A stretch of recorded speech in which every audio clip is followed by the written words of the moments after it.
Okay. Assalamu alaikum class. This is Dr. Walid here. Uh, some of you may be familiar with me and some of you may not be familiar with me. But in any case, I'm here to facilitate you. Today's lecture is going to be on the wax up of acrylic removable partial dentures and clash fabrication. Am I audible to everyone, please?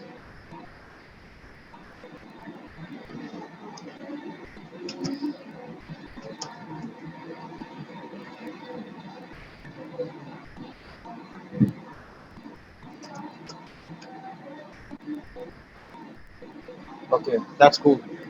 That's cool. So, so basically, uh, usually when we consider acrylic removable partial dentures, you might be told different stories about them. For example, some of you may be told about the fact that removable partial dentures are not something that are a routine practice in the clinics, and some of you may be told about it because that this is technician's job. Technicians usually make acrylic removable partial dentures, and whatever the exercise we do in our prosthodontic clinics, it is basically futile keeping the context of the future.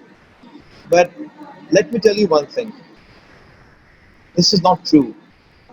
You know that 6% of the US adult population, they are acrylic removable partial denture wearers. We're talking about a significant amount. And every removable partial denture wearer thinks at least 4 times in a day about their partial dentures. And you know, you're twice as likely to lose your teeth. I mean, not you, the one who wears a removable partial denture. That person is twice as likely to lose their teeth, the teeth that are next to the removable partial dentures. So this goes on to tell us that this is not something trivial. Just to kick off with the interest creation process in our presentation, I'm just going to show you a little video, and I would like to have your comments after that video is over. Okay? Okay, we start on with the video.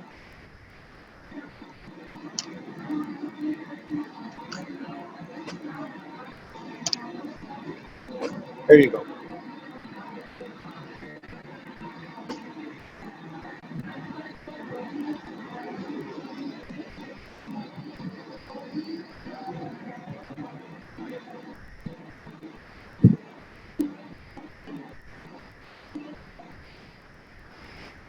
Sorry, this was not the end of the video, but I'm going to proceed with it.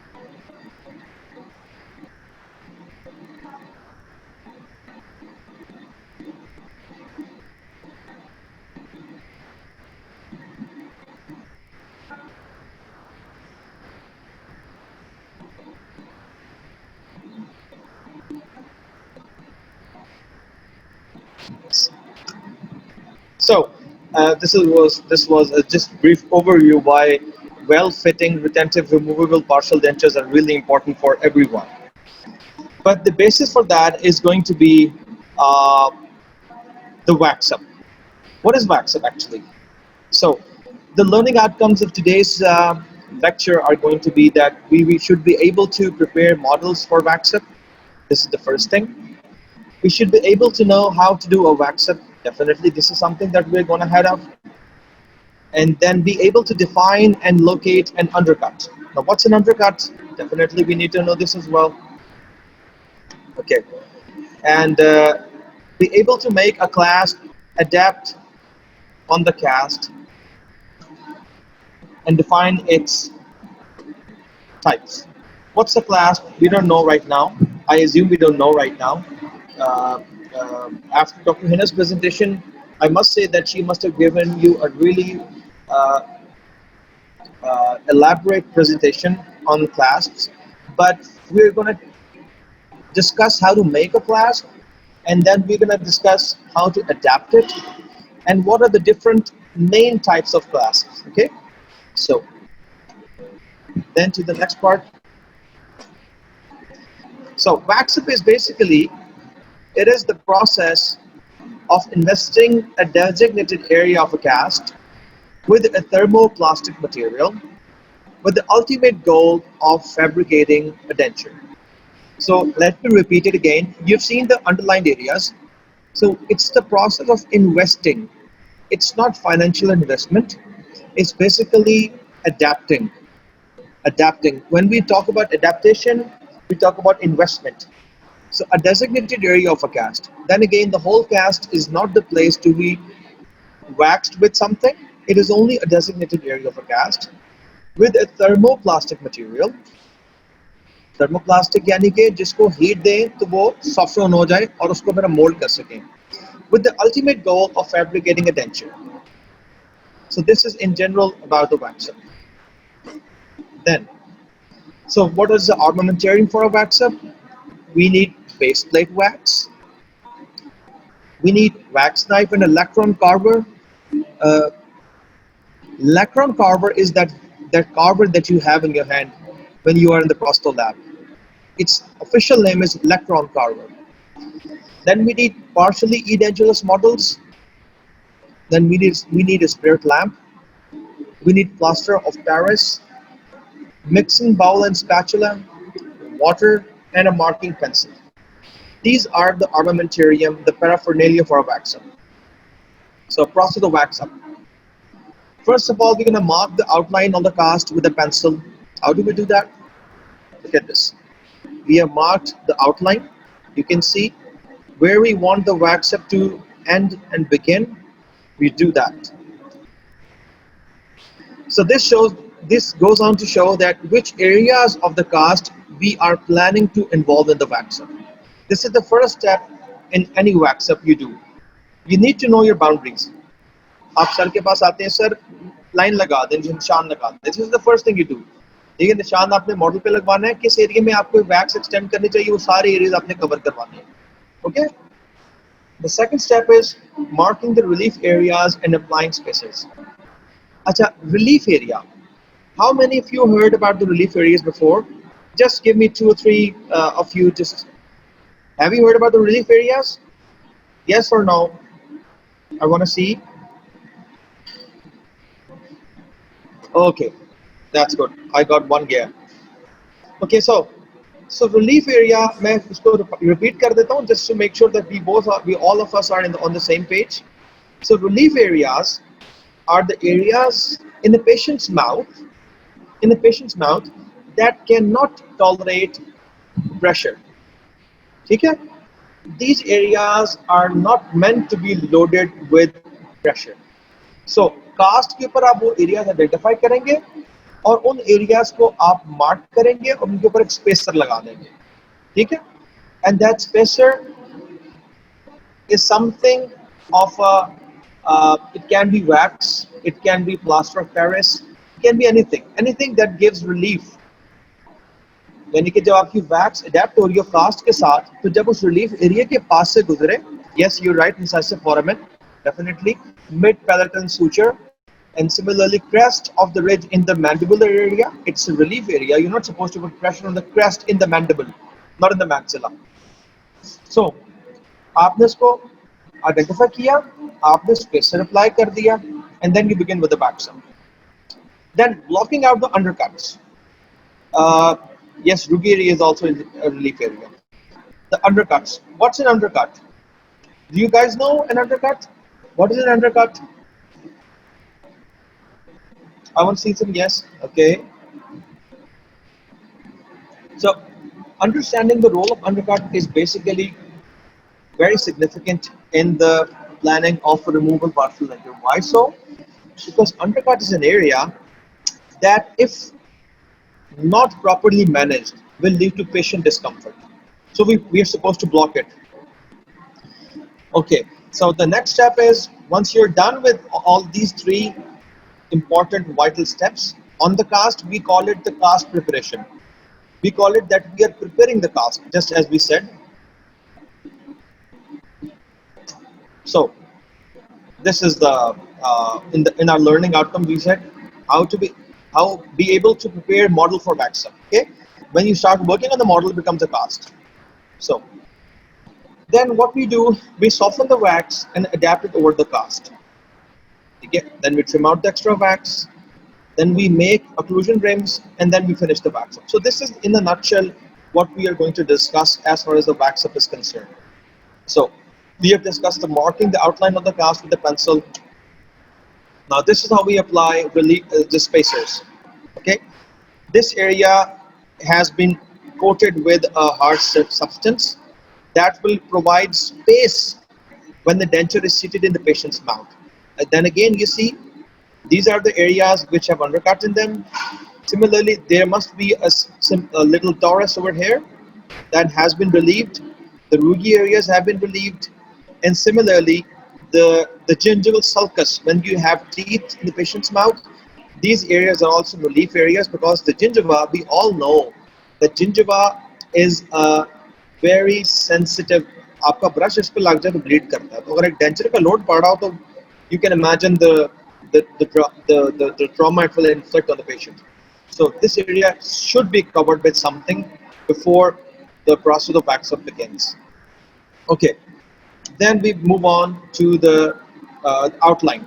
So outline कैसे बनानी है? You can see uh, we are marking the teeth with the pencil, and you can see this area, this light area, this round area. This is the maximum bulge area. Maximum bulge area किसी भी दांत का वो area होता है जहां से उसकी कॉन्वेक्सिटी अपनी पीक पे होती है.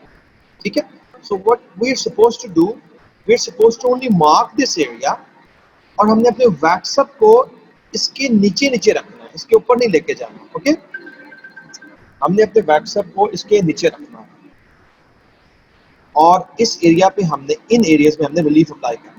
So the outline must include the periphery of the denture borders as well as the supracingulum surfaces of teeth.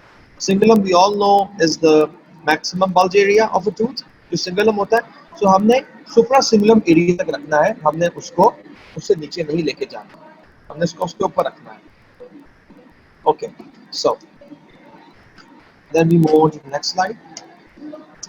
Now this is the blocking out material. This is basically hard wax. This is really hard wax that has been forced into the interdental areas. Now you can see that these interdental areas are I would say a confluence zone. एक confluence है, ये tooth की जो parallel surface है lingual, ये neighboring tooth के parallel surface के साथ इस blockout की वजह से confluent हो गई है. जब आप इसके अंदर wax up करेंगे या जब आप इसके ऊपर acrylic place करेंगे, so ये acrylic इसके अंदर नहीं जाएगा. So basically this is a picture that shows wax being flown into these areas. Usually when we do a wax up, we do not use wax, simple wax. We use either very hard wax or we use plaster of Paris. ये सिर्फ एक exercise करने के लिए कि आपको पता चले कि जब आप पेशेंट के मॉडल के ऊपर या आपने जो आपके लैब के मॉडल्स हैं उनके ऊपर आप वैक्सअप करेंगे तो आपने कितना अंदर जो आपका ब्लॉकिंग आउट मटेरियल है या रिलीफ मटेरियल है वो कितना पेनिट्रेट करे. So this is the amount. What we want actually from this blocking out is that आपका एक्रिलिक जब आपका डेंचर बन के है वो यहाँ लॉक ना कर जाए. अगर वो लॉक कर जाएगा वो निकलेगा नहीं, देन अगेन पेशेंट डिस्कम्फर्ट होगा. So now this is the undercut वाला मसला. So what is an undercut? Okay, I'm going to later define it, just going to show it right now. You see, this is the maximum bulge area. And how do we identify an undercut? What we do, we place a straight instrument along the axial surface of the tooth, and the area which contacts the tooth is the undercut. Okay, I usually give an example that I'll show you what's an undercut. Look, ये एक round surface है, आपने एक flat line उसके साथ draw की है.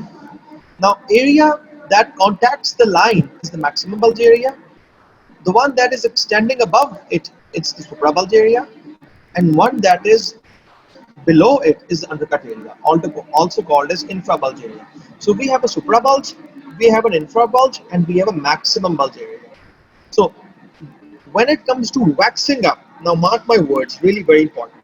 When it comes to waxing up, we are blocking this area, this triangular area you see over here, okay, and we are placing our wax up over the bulbosity, over the convexity of this area. हम wax up को यहाँ terminate नहीं करेंगे, हम wax up को, ये जो line है, ये वो line है जो कि हमने already ये draw कर रहे थे. This is the same line, okay? This is the same line we were drawing on the cast with the pencil.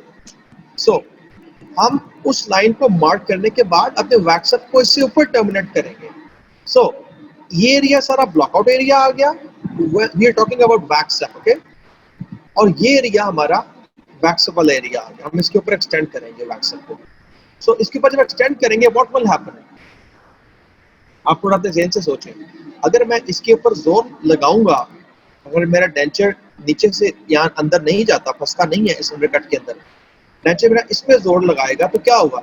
ये लोड इस डेंचर पे आएगा. Assuming this is a denture, assuming this is the part of the tooth पे आएगा. Assuming this is a tooth. I'm sorry. This is I meant tooth when I said denture.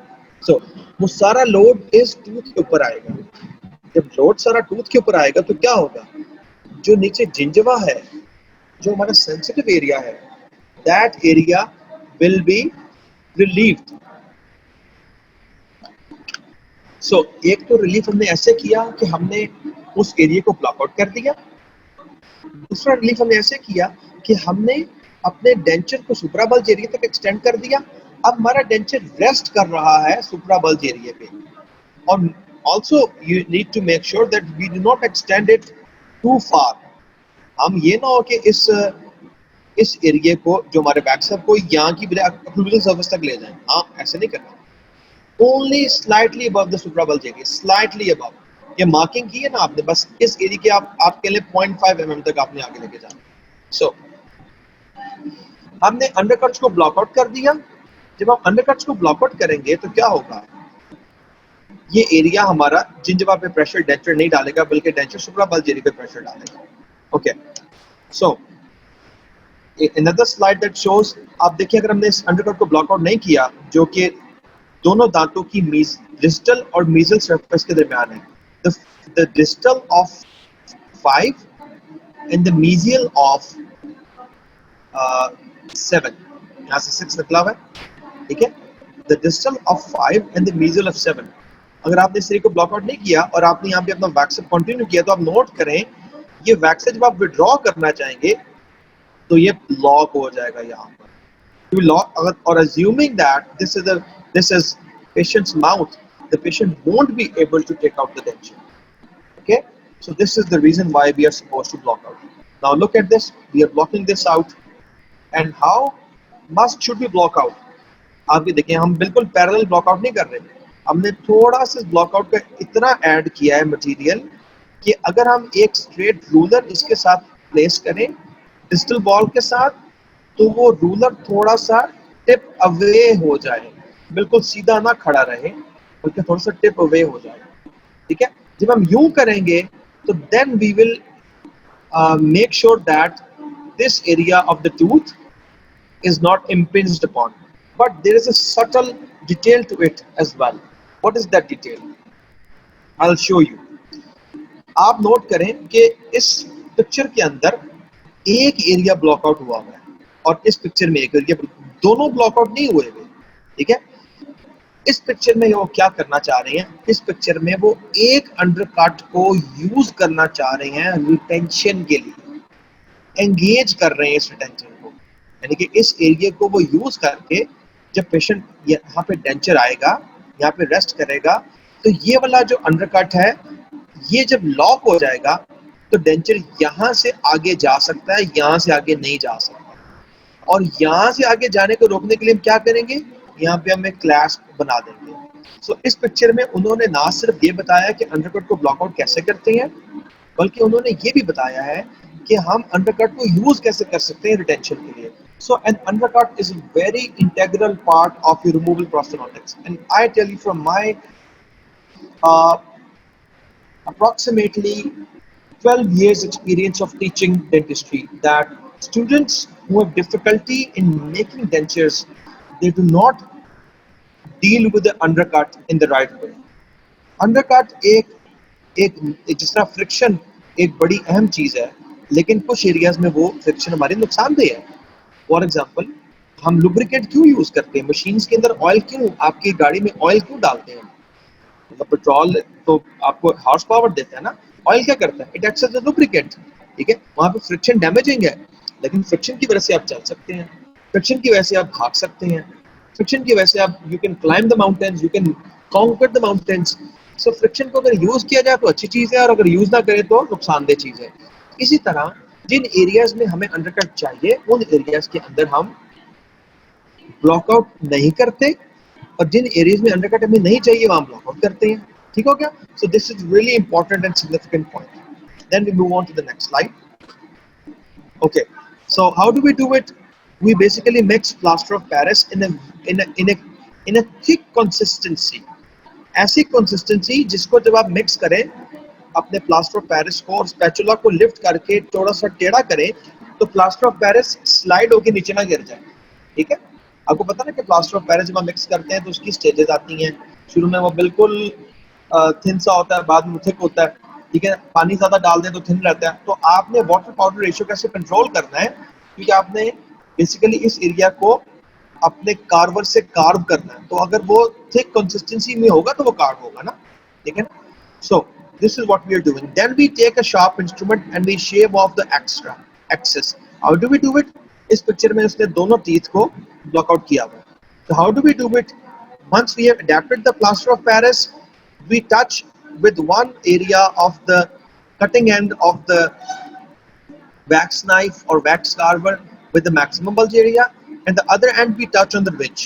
ठीक है, और उसको बिल्कुल वर्टिकल रख लेते हैं। Then we run it around. जब हम उसको घुमाते हैं, टर्न करते हैं, we run it around the axial surface of the tooth, the lingual, the mesial or the distal, then वो automatically shave off हो जाता है। ठीक है, so this is how we block out an area on a cast, and ये एक show कर रही है कास्ट जिसके ऊपर पेशेंट का जो ये बना हुआ है डेंचर बन गया हुआ है। So after we prepared the cast, we move on how to adapt the wax over the cast. Before we do anything with the cast, we assume that we have blocked out the undercuts, we have applied the relief. Now we are going to start with the waxing. Okay, so adapting the wax, soften the wax. पहले सबसे पहले अपनी cast को आपने water bowl में डालना है, so that all the pores of the cast they are occupied by water, so that wax may not enter those pores. We don't want the wax to enter the pores right away. So what we do, we soak the cast in the water bowl for 10 minutes. Then then we take it out after 10 minutes, thoroughly soften wax over flame. Now when the wax becomes evenly soft and pliable, we double fold the wax and reheat, making sure the two wax sheets fuse evenly. Wax की management के अंदर जो students मेरे साथ in touch रहे हैं group के अंदर, they all know that I always used to tell them, but unfortunately we this was only once we had the opportunity to do so. एक दफा ही हमें मौका मिला, उसके बाद फिर corona outbreak shook the world. So what we do, we हम इतना वैक्स को सॉफ्टन करते हैं कि वैक्स आपकी अगर let's suppose 4 inch by 4 inches की एक शीट है और वो इवनली सॉफ्टन है, तो आप उस वैक्स को सेंटर से लेकर पेरिफेरी तक कहीं तक आप उसको होल्ड करें, कहीं से वो ऑल अराउंड एक जैसी होगी, यानी कि वो उसके अंदर जो सॉफ्टनेस है वो एक जैसी होगी। So how would that be possible? हम कैसे अचीव कर सकते हैं? हम फ्लेम के ऊपर वैक्स को पहले लेट्स सपोज आपने राइट हैंड से इसको होल्ड किया और राइट हैंड से होल्ड करके जो एरिया वैक्स का सॉफ्टन कर रहे हैं वो आपने सॉफ्ट कर लिया। उसके बाद आप जिस एरिया को आपने सॉफ्ट किया है उस एरिया से होल्ड करें और वो जो हार्ड एरिया जिसको पहले आपने पकड़ा हुआ था वहां से करें. सो this is the little trick we do it so that evenly वो हो जाए, and make sure that the vat doesn't drip. So we are basically at least 3 inches above the maximum hot area of the flame. उससे 3 inch ऊपर होंगे. अगर आप flame के ऊपर रख के करेंगे तो वो हीट इतनी ज्यादा होती है वैक्स मेल्ट होना शुरू हो जाएगी. Then we adapt the wax along the cast, making sure कि जो ट्यूबरोसिटी का एरिया है और जो crest of the ridge है वहां पे जब हम अपने थंब से अप्लाई कर रहे हो प्रेशर, तो इस एरिया में वैक्स परफोरेट ना हो जाए, थिन आउट ना हो जाए. अगर थिन आउट हो जाएगी तो हमें यहाँ पे और ऐड करनी पड़ेगी, इसलिए ये मेक श्योर आपने करना है. ठीक है. नाउ अब हम किस लेवल पे हैं कि हमने इस वक्त अपनी कास्ट को we have prepared it by making a border. हमने उसकी एक लाइनिंग कर ली हुई है, उसको आउटलाइन स्केच कर ली हुई है हमने कास्ट के ऊपर. हमने तमाम रिलीफ एरियाज को रिलीफ दे दिया हुआ है, तमाम ब्लॉक आउट एरियाज को ब्लॉक आउट कर दिया हुआ है. उसके बाद हमने कास्ट को सोक कर दिया हुआ है. अब हम वैक्स को अडेप्ट कर रहे हैं. Okay okay. Now extend the wax up till the depth of the sulcus into the vestibule. Vestibule तक हमने लेके जाना है, बिल्कुल अंदर तक उसके जो आप कह लें जो डेप्थ ऑफ द वेस्टिब्यूल है वहां तक लेके जाना है. हम अपनी फिंगर से लेके जा सकते हैं, थंब से लेके जा सकते हैं, पिंकी फिंगर यूज कर सकते हैं, whatever we feel is comfortable. अब जब वैक्स इवनली आ गई है तो we can see the markings जहां पे हमने एक्सटेंड करना है, उनको हम बेशक फ्रेश कर लें.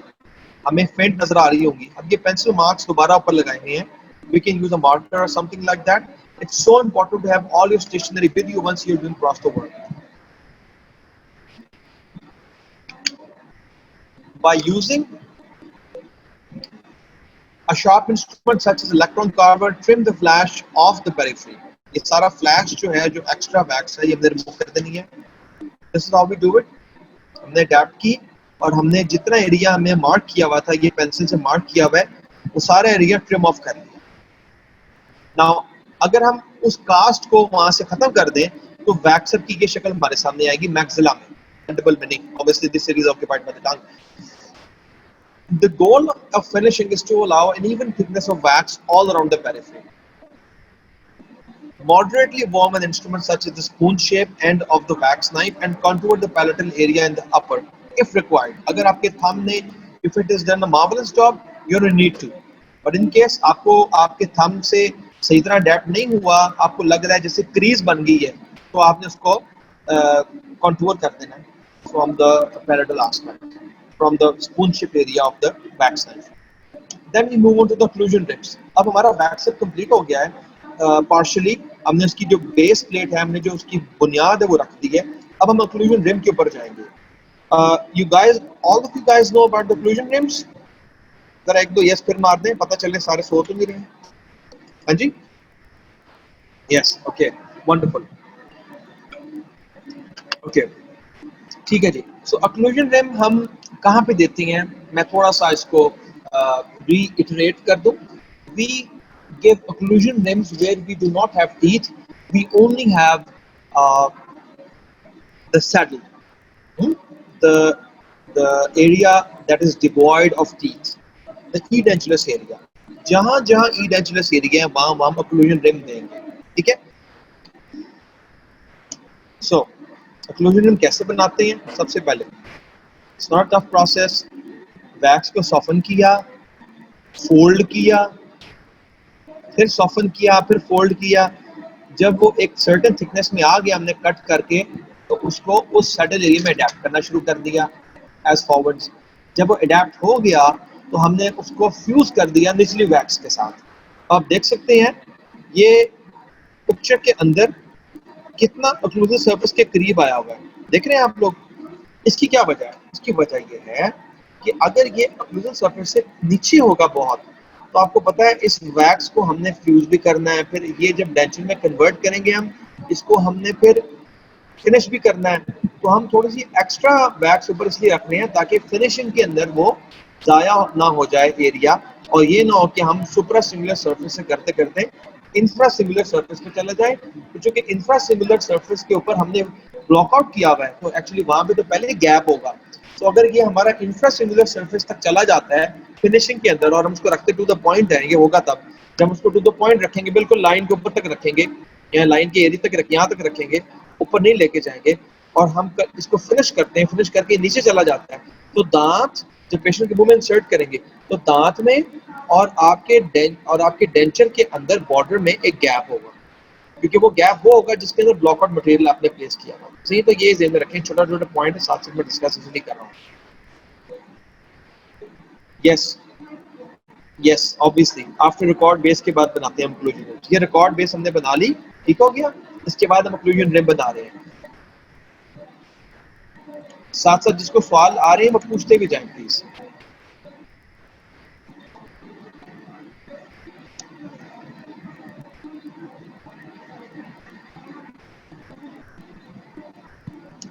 ओके, सो आप मुझे जरा एक दोबारा से यस का मैसेज भेजें। I think I have lost. Okay, ठीक हो गया, एनीवे जरूरत नहीं, थैंक यू। अच्छा, अब आपने क्या करना है कि स्पैचुला से को थोड़ा हीट करना है, रेड हॉट से कम, और आपने ओक्लूजन रिम की पैलेटल सरफेस के ऊपर प्लेस करना है, और वो एरिया जो है ना, वो एरिया मेल्ट होके फ्यूज हो जाएगा निचली वैक्स के साथ, ठीक है, and then we will be able to have this, ठीक है, ये कॉन्फिडेंट एरिया में मिल गया, ठीक है। Now this occlusion rim, this signifies, अच्छा लास्ट लेक्चर में आपने किया था, चलो वेरी गुड, बहुत अच्छी बात है, दिस इज रियली गुड। चलें एक किस्म की रिवीजन समझ लें आप इस लेक्चर में। I hope you're not being bored. Okay, so similarly, we do the same in the mandible.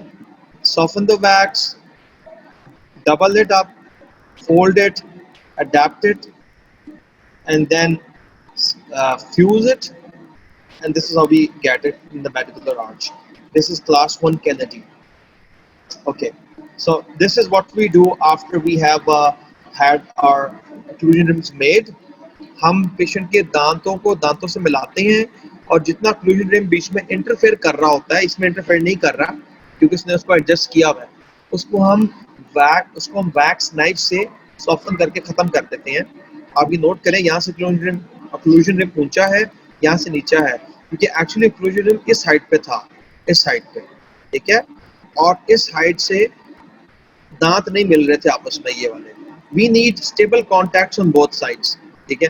तो चूंकि ये आइडियल दांत तो नहीं, ये एक आइडियल दांत होते हैं, पेशेंट के दांत ऐसे नहीं होते, पेशेंट के दांत तो काफी कभी कोई ऊपर से होता है तो नीचे से नहीं पड़े मिल रहे होते आपस में, तो वहाँ और मेथडोलॉजीज होती है।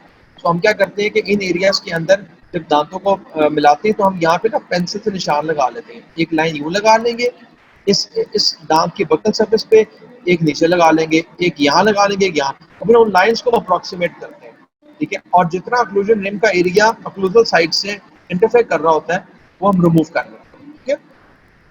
So this is how it looks. अच्छा, so this is with the wax up, ये हमारा वैक्स अप अब यहाँ खत्म हो गया है। इसके बाद हम क्या करेंगे, हम टीथ प्लेस करेंगे और ये सब काम होगा।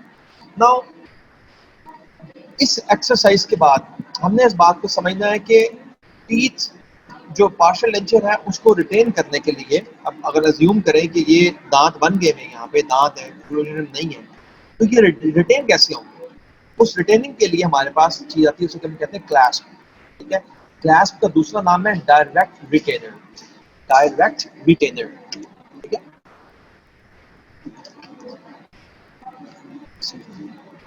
Okay, so a component of a removable partial denture used to resist the dislodgement of a denture from its place inside the oral cavity, ठीक हो गया। So clasp एक partial denture का component है, it is not a feature of the oral cavity, ठीक है, that is used to resist the dislodgement of a denture. Also called a direct retainer, there are different types of clasp such as circumferential, gingival approaching and Adams clasp, ठीक है। ये तीनों different किस्म के clasp के नाम हैं। इस पिक्चर में सिर्फ मैं आपको एक क्लैस्प दिखा रहा हूँ, ये एडम्स क्लैस्प, ठीक है। This is something we do not usually use in prosthodontics, we use it in ortho, ठीक है। ये क्लैस्प हम तब देते हैं जब हमारे पास मिसिंग टीथ ना हो। अब नोट करें, इस कास्ट के ऊपर there is no missing teeth, ठीक है। ये क्लास हम सिर्फ उन केसेस में देते हैं जब मिसिंग टीथ ना हो और हमने ऑक्लूजल सरफेस के ऊपर से क्लास को लेके जाना हो अपने पॉइंट ऑफ डिटेंशन तक, जहां से वो डिटेंशन ले रहा है, यानी कि मैक्सिमम बल्ज एरिया में। तो ये एडम्स क्लास हम वहां देते हैं। ठीक हो गया। सो ये प्रोस्टो के अंदर कम और ऑर्थो में ज्यादा यूज होता है। ऑर्थो में जो रिटेनर्स बनाते हैं उनमें ये वाले क्लास में देते हैं। So we're gonna focus on the other two types, the circumferential and gingival approaching. As the name suggests, the circumferential clasp is supposed to be around the circumference of the tooth. ठीक है, इस तरह ये आप देख सकते हैं, ये circumference के अलाउंग है। जिस तरह एक किस्म का हग किया हुआ क्लास्प है ना दांत को, ये क्लास्प की बॉडी है, ये उसके शोल्डर्स हैं और ये उसका हगिंग एरिया है। और जो एरिया उसका दांत के अंडरकट को एंगेज कर रहा है, ये अंडरकट के एरिया है, ये वाला एरिया जो मार्क हुआ है, ये वही लाइन है जो कि हमने इनिशियली लगाई थी। ठीक है, फर्क सिर्फ इतना है कि क्लास एंगेज करता है या बक्कल साइड को दांत की या लिंगुअल साइड को, ना तो वो मीजल को एंगेज करता है ना वो डिस्टल को एंगेज करता है। ठीक है, क्लास की सारी बॉडी सुप्राबल्जेरिया में होती है, सिर्फ उसका जो रिटेंटिव आर्म है वो इंफ्राबल्जेरिया में होता है। रिटेंटिव आर्म का दूसरा नाम है crib. Okay, it's known as crib, इसको हम क्रिब भी कहते हैं, आपका एमसीक्यू भी बन सकता है। ठीक है, ये सब जॉट डाउन कर लें, it's also known as crib. ठीक है, सो नाम से जाहिर हो रहा है कि सर्कमफ्रेंशियल क्लास्प जो है वो सर्कमफ्रेंस के अराउंड होगा, जिंजिवली अप्रोचिंग जो है वो फ्रॉम द जिंजवा आ रहा होगा। कैसे आ रहा होगा? ऐसे करके आ रहा होगा। ठीक है, आप ये नोट करें, इस क्लास में इसमें बड़ा वाज़ेह फर्क है। अगर आपने आइडेंटिफाई करना है, दिस कुड बी टीओएस और एन ऑस्की, कि भाई जिंजिवली अप्रोचिंग क्लास कौन सा है और सर्कमफ्रेंशियल कौन सा है। सर्कमफ्रेंशियल हमेशा ऊपर से आके एक किस्म का हक करता है दांत को, और जो जिंजिवली अप्रोचिंग है वो जिंजिवा की तरफ से आके एंगेज करता है अंडरकट को। ठीक हो गया? It can be made from a wrought wire or a cast metal. Wrought wire वही वायर है जिसके जरिए हमने एडम्स क्लास्प बना हुआ देखा है, और कास्ट मेटल क्लास्प ये वाला है, ये जो आप देख रहे हैं, ये कास्ट होके आता है, ये कास्ट पार्शियल डेंचर में बनता है, लेकिन दोनों मटेरियल यूज हो सकते हैं। It should be able to resist reasonable dislodging forces. ये ना हो कि जनाब वो इतना टाइट हो कि पेशेंट बेचारा क्लास्प उतार ही ना सके। ठीक है, It should be passive, should not be tight when the denture is seated. जब डेंचर सीट हो गया है उस वक्त की टाइट नहीं होना चाहिए। उसकी क्या रीजन है? उसकी रीजन ये है कि अगर एक पेशेंट का डेंचर अभी it is not being forced to come out of mouth, it is just sitting passively in the patient's mouth. अगर ये क्लास उस वक्त भी टाइट होगा तो क्या होगा? तो ये होगा कि it will act as an orthodontic equipment. ये ऑर्थोडोंटिक इक्विपमेंट का काम करेगा और ये ऑर्थोडोंटिक फोर्सेस डालेगा दांत के ऊपर, क्योंकि ऑर्थोडोंटिक वो फोर्सेस होती हैं which are light and continuous.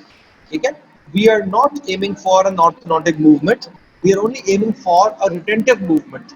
A retentive movement is only applied, is only applicable if the clasp is active when the dislodging forces are there. ठीक हो गया? So अदरवाइज ये पैसिव होना चाहिए। हम आमतौर पे अपने क्लिनिक्स में जब प्रैक्टिस करते हैं और पेशेंट आते हैं मेरा डेंचर लूज हो गया, तो एक टेंडेंसी सबकी ये होती है कि उसके क्लास को टाइट कर देते हैं, और इतना टाइट कर देते हैं कि जब पेशेंट जब डेंचर पहनता है डेंचर तो आराम से बैठ जाता है, लेकिन वो क्लास मुस्तकिल फोर्सेस लगा रहा होता है दांत पे। नतीजा क्या होता है? जो क्लास के साथ वाला दांत है वो बेचारा मोबाइल हो जाता है, उसका पेरिडोनल ब्रेकडाउन शुरू हो जाता है। सो ऑलवेज मेक श्योर कि ये पैसिव होना चाहिए, और इसलिए हम ये प्रेफर करते हैं कि पूरे का पूरा क्लास टच ना कर रहा हो, सिर्फ ये एरिया टच कर रहा हो और पैसिवली पड़ा हो, जोर ना लगा रहा हो दांत पे। जोर तब लगाए जब ये डेंचर उतरना चाहे, उस वक्त ये यहाँ फंस जाए, अदरवाइज ये पैसिवली पड़ा हो। ये थोड़ी प्रैक्टिस से आप लोग कर लेंगे। The clasp would only be active when the dislodging force is applied. The length of the clasp is sufficient to allow flexibility. इसका क्या मतलब है? इसका मतलब ये है कि अगर आप इस क्लास्प को देखें, ये साइज में छोटा है, जितना ये छोटा है इसके अंदर स्प्रिंगीनेस कम है। ठीक है, और जितना ये लंबा होगा क्लास, उसमें स्प्रिंगीनेस ज्यादा होगी। आपको पता है कि जितनी कोई मेटल ऑब्जेक्ट लेंथ वाइज लंबी होती है, उसको बेंड करना आसान होता है। Consider bending needle.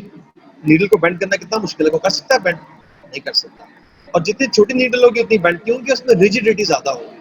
तो छोटे क्लैस्प के अंदर रिजिडिटी ज्यादा होती है। इसका मतलब क्या है कि अगर वो रिजिड ज्यादा है तो वो दांत के ऊपर जोर भी ज्यादा लगाएगा, उससे भी दांत मोबाइल हो जाएगा। सो लेंथ इतनी होनी चाहिए कि वो फोर्स से ज्यादा ना लगाए। ठीक हो गया जी। Clasp should never be located on the occlusal surfaces of teeth. We have already discussed. It should approach the undercut area in a way so as to become non-visible, such as the gum line. It should stay away from the gum at least 1 millimeter. अब ये दो different बातें हैं जो साथ कर दी हैं, मैंने इसलिए की है कि मैं आपको इसकी पिक्चर दिखाने लगा हूँ। आप एक बात नोट करें कि ये क्लास्प जो है, ये गम से दूर भी है, लेकिन ये विजिबल भी नहीं है।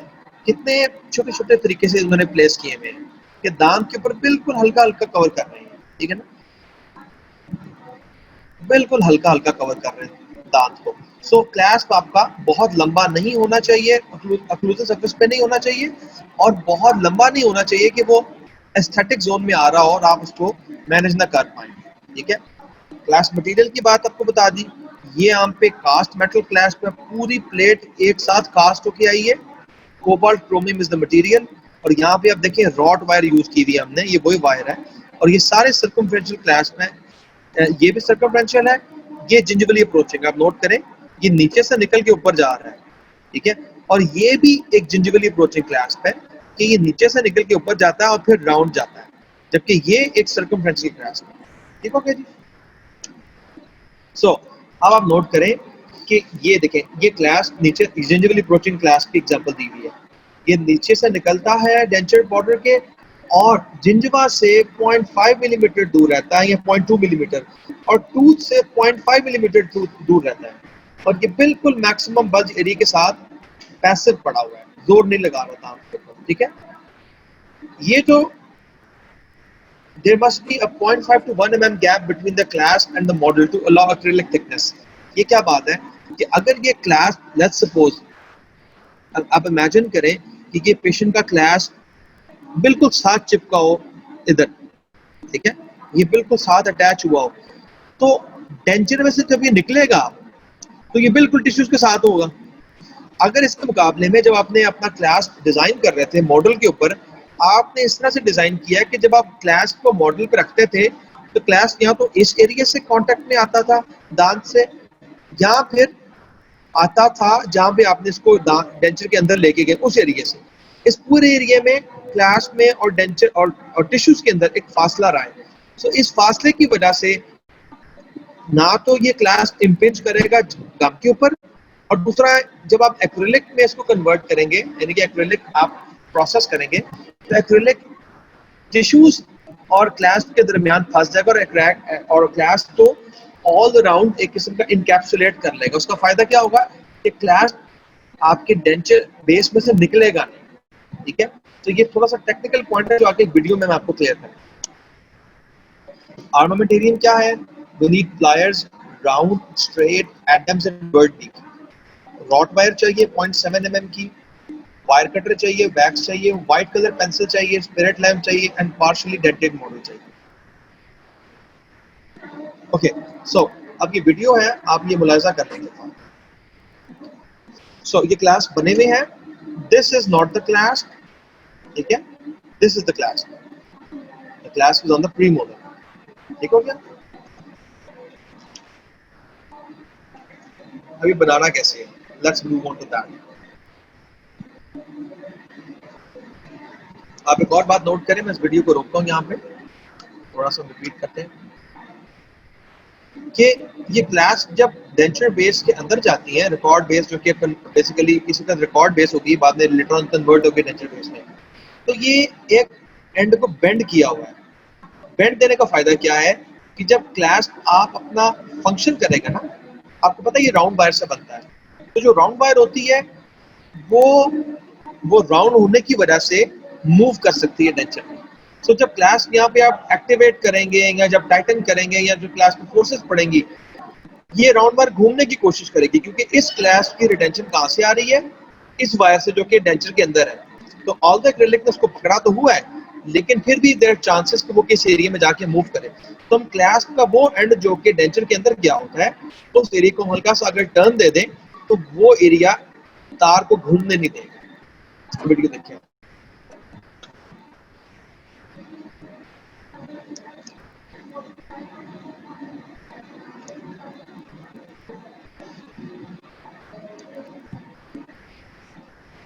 वायर को आपने अपने प्लायर में प्लायर से पकड़ा, मेक श्योर कि प्लायर को जोर से पकड़ें और सीरीज ऑफ स्मॉल बेंड्स देने हैं, यूं ऐसे हल्के हल्के बेंड,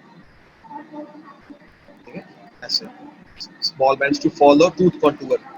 एक जे शेप बना ली। सबसे पहले आपने जे शेप को अडेप्ट किया बकल सरफेस पे, अज्यूमिंग दैट आपने अंडरकट को मार्क किया हुआ है, इस कास्ट में मार्क नहीं किया हुआ, ऐसे आपने अडेप्ट कर देना। कलर पेंसिल से आपने मार्क कर दिया,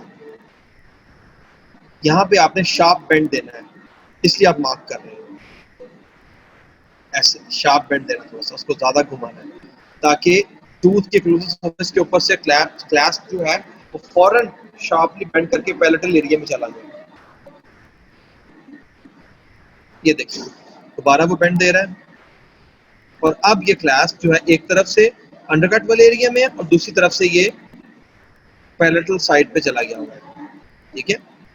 जो इसका रिटेनिंग एंड है वो बकल साइड पे है और जो उसका सपोर्टिंग एंड है वो पैरेलल। फिर आपने मार्क किया जहाँ पे आपने बेंड देना है, फिर आपने इसको बेंड किया, ठीक है, और बेंड आपने ऐसे दिया कि आपने पैलेटल कॉन्टूर्स के हिसाब से इसको बेंड देना है, ठीक है। और अब आप जो other end of the class पे जो कि बेसिकली एक्रिलिक के अंदर आप फंसाते हैं, उस एरिया को आपने एक शार्प बेंड दे देना है, ऐसे कर, ठीक हो गया। So this is how we make a C class, and this is the most common class you guys will uh, place on your dentures. ठीक हो गया। अंडरकट एरिया को एक्सटेंड कर रहा है।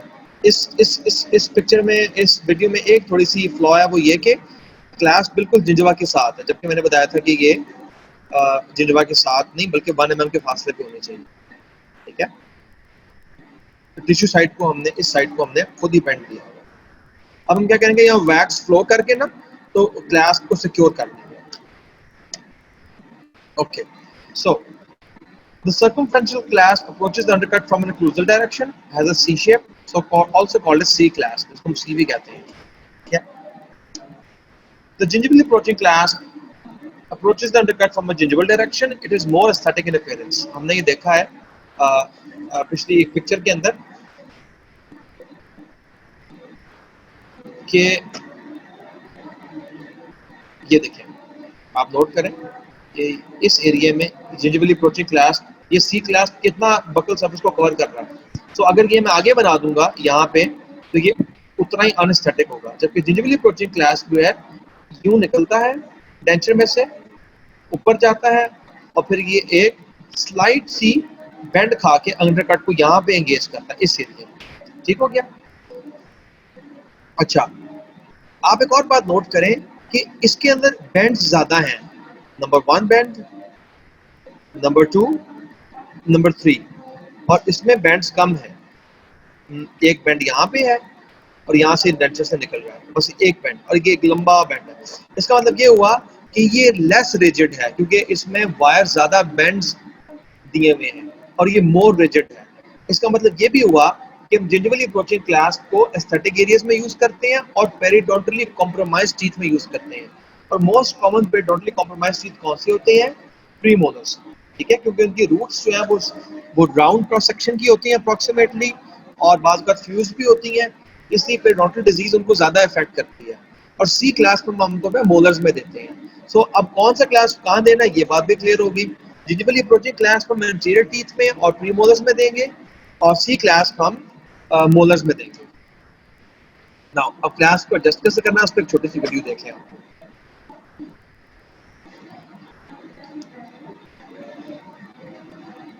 जब ये क्लास अंडरकट के ऊपर से गुजरेगा तो एक स्नैप टक करके आवाज आएगी, ठीक है।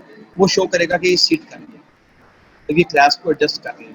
एक क्लास प्रॉपर्ली एडजस्ट हुआ होगा पेशेंट के मुंह में और एक प्रॉपर्ली एडजस्ट नहीं हुआ होगा।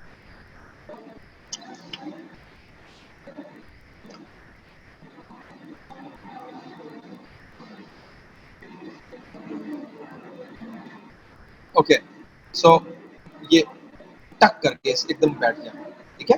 फर्म फिंगर प्रेशर से आपने क्लास के ऊपर लगाया। अब आप एक चीज नोट करें कि ये क्लास कितना अच्छा अडेप्ट हुआ है।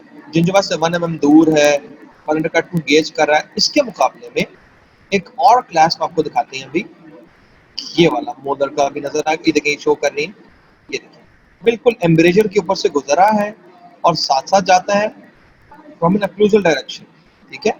ये हमारा सी क्लास का, हमेशा क्लास सी क्लास सर्कमफ्लेक्शन क्लास ऊपर से नीचे की तरफ आता है।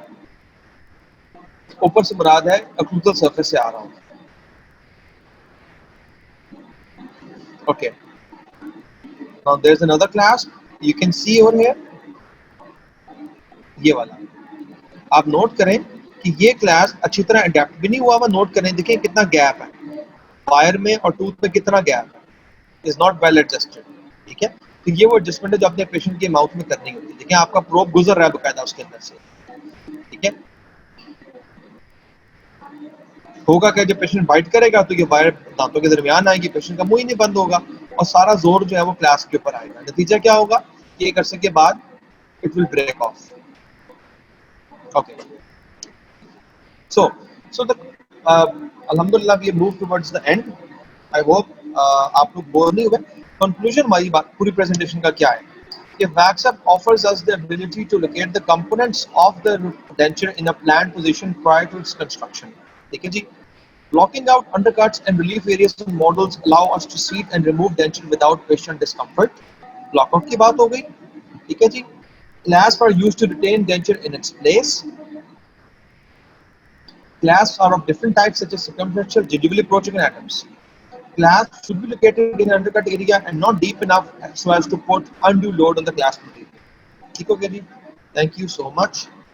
Any questions?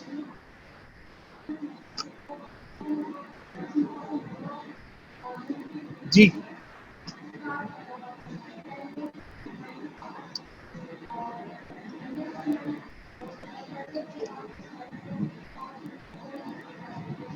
Thank you so much.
Crown के ऊपर कैविटी हो सकती है, मैं समझा नहीं।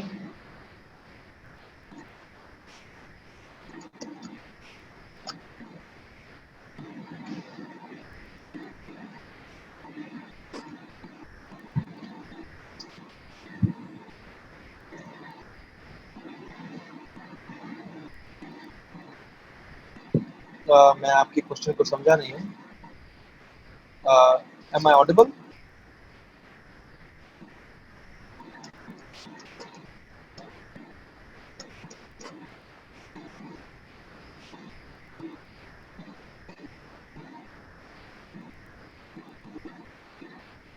ओके, अच्छा, ठीक है।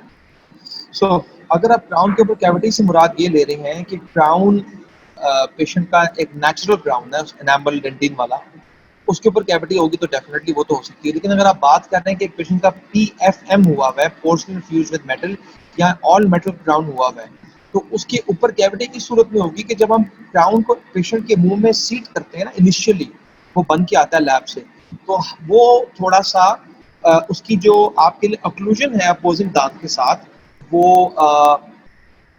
आइडियल नहीं होती। उसके कुछ एरिया ज्यादा टच कर रहे होते हैं, कुछ कम।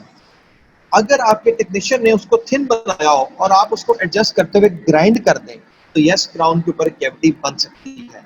एक चीज। दूसरी बात यह है कि क्राउन की साइड्स, जहाँ पे क्राउन टर्मिनेट करता है दांत के ऊपर, जहाँ पे क्राउन खत्म होता है, अगर उस एरिया के अंदर दो दांतों के दरमियान फूड पैकिंग हो रही हो, खाना फंस रहा हो, तो क्राउन मार्जिन जहाँ खत्म होता है और दांत जहाँ शुरू होता है, उस एरिया में दांत के अंदर कैविटी बन सकती है।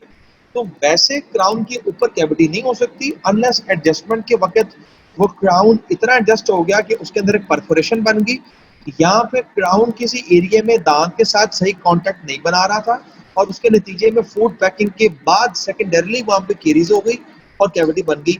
तो इन दो सूरतों में कैविटी हो सकती है। Any other question?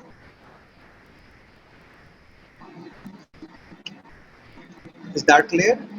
क्लियर आपको?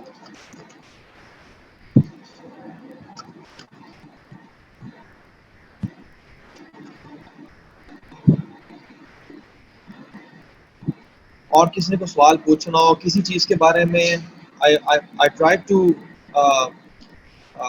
Make it really simple, but in case अगर आपको किसी किस्म की इसमें कॉम्प्लेक्सिटी हो, तो you can always ask me, write it down right now, and then you can always ask me. ठीक है? हमारा टाइम पूरा हो गया है, तो इंशाल्लाह मुझे उम्मीद है कि next time will meet same day, same time. खुदा हाफिज टू एवरीवन। अस्सलाम वालेकुम।